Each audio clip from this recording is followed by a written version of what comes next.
que passou em minha vida. Você já foi no Rio de Janeiro?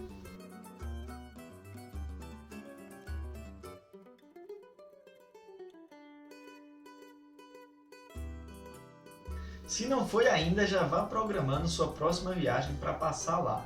O lugar é lindo, paisagens muito bonitas, um ar de velho, né, de histórico, que é sensacional. Então vale super a pena. A cidade realmente é maravilhosa. Quando eu fui lá a primeira vez, e única até agora, eu conheci um senhor que ele vendia churros lá perto da ponte Rio-Niterói. E ele vendia uns churros normais, como a gente conhece aqui, né? Um churro pequenininho, e vendia uns churrões que tinha acho que uns 2 palmos de comprimento. Ele, na época da Copa do Mundo, quando as pessoas chegavam lá e viam aqueles churros gigantescos que ele fazia, ele acabava dizendo que o churro pequeno que ele vendia era o churro argentino, enquanto o churro grandão era o churro brasileiro que a gente tinha aqui. Então ele fazia essa sacanagem com os argentinos, que coitadinhos, não pegaram no churrão e ainda levaram a segunda colocação da Copa do Mundo para casa. E o Rio de Janeiro sempre tem dessas histórias, né? Certa vez eu ouvi dizer que uma prostituta, ela acabou sendo presa lá no Rio de Janeiro porque ela estava tomando sangue de recém-nascidos. E aí é a mais pura verdade. Isso aconteceu no século XIX. Bárbara dos Prazeres era uma prostituta da Praça 15 do Rio no século XIX.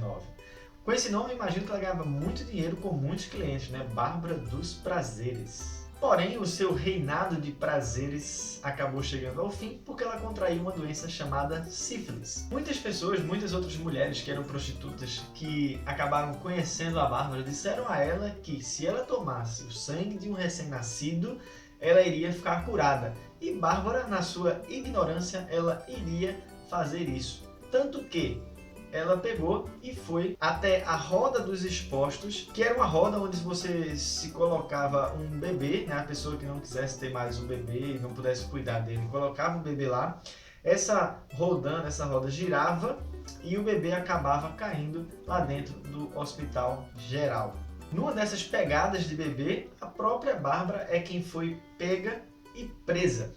Hoje em dia, a roda dos expostos está lá, colocada e guardada no Educandário Romão Duarte, que fica lá no bairro do Flamengo, e você pode ir lá e ver na zona sul do Rio, que é belíssima. Então, quiser ver a Roda dos Expostos, onde a Barbarita dos Prazeres foi pega, vai lá e dá uma olhada.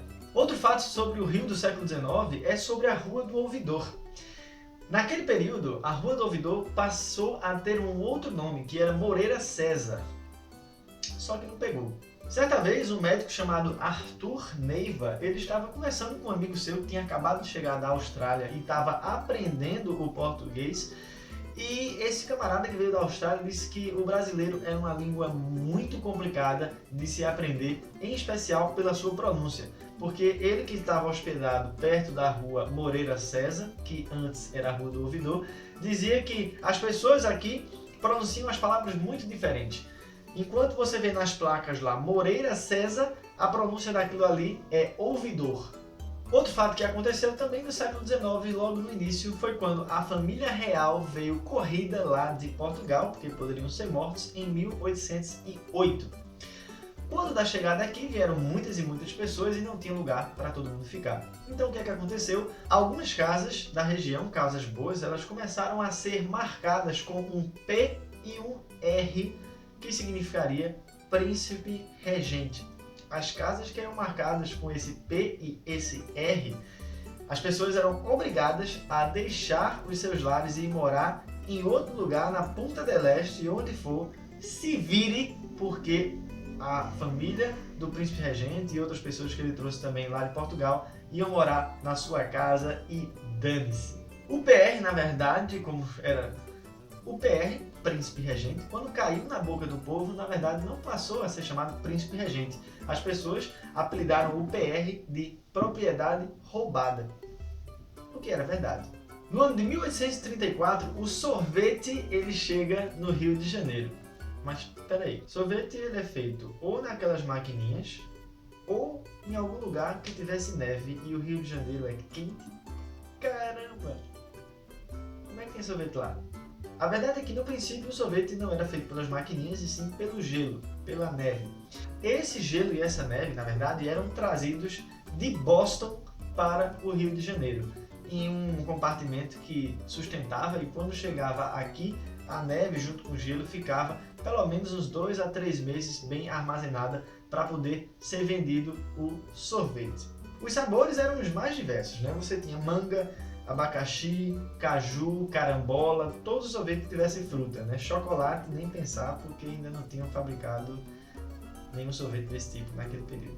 Mas as pessoas adoravam tomar sorvete de fruta. Eu, particularmente, não gosto. Gosto de coisa artificial e que engorda. Um dos lugares que o sorvete era vendido, que até hoje está lá no mesmo lugar e é suntuoso, bonito, e eu fui lá, chama-se Confeitaria Colombo.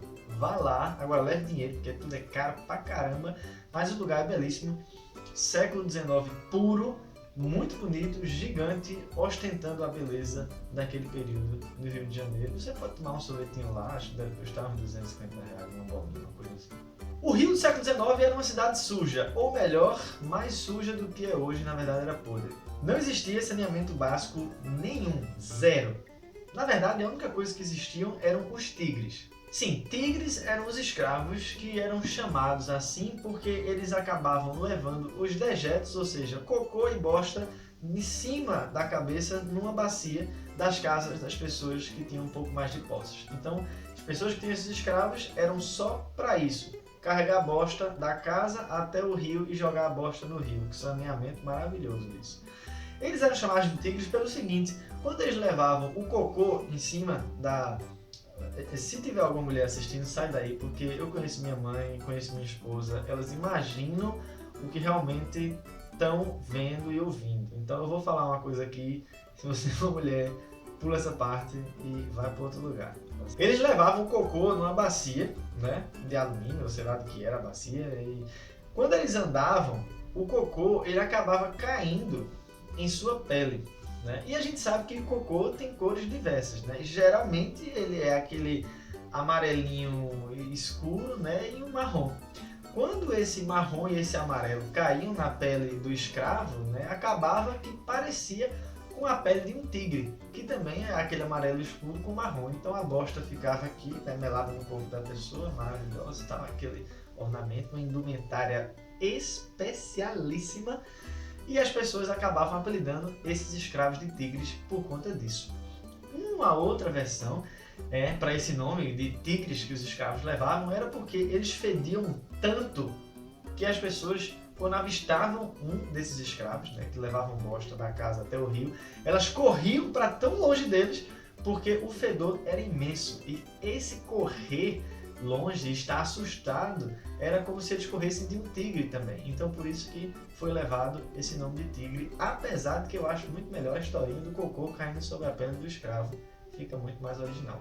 Então essas são algumas histórias do Rio do século XIX que vale a pena conhecer ou pela leitura, ou se você não gosta de ler, assiste o nosso canal que você vai conhecer muitas outras histórias de vários outros lugares do nosso Brasil varonil. Porém, se você quiser ouvir outras histórias cotidianas do Rio de Janeiro, você vai ter que ir lá e conhecer. Então faça as malas e vamos viajar pelo Brasil, porque para fora dele, nem pensar, tá muito difícil, ninguém é rico. Na verdade, quem é rico não tá sentindo muito, né? Tá viajando.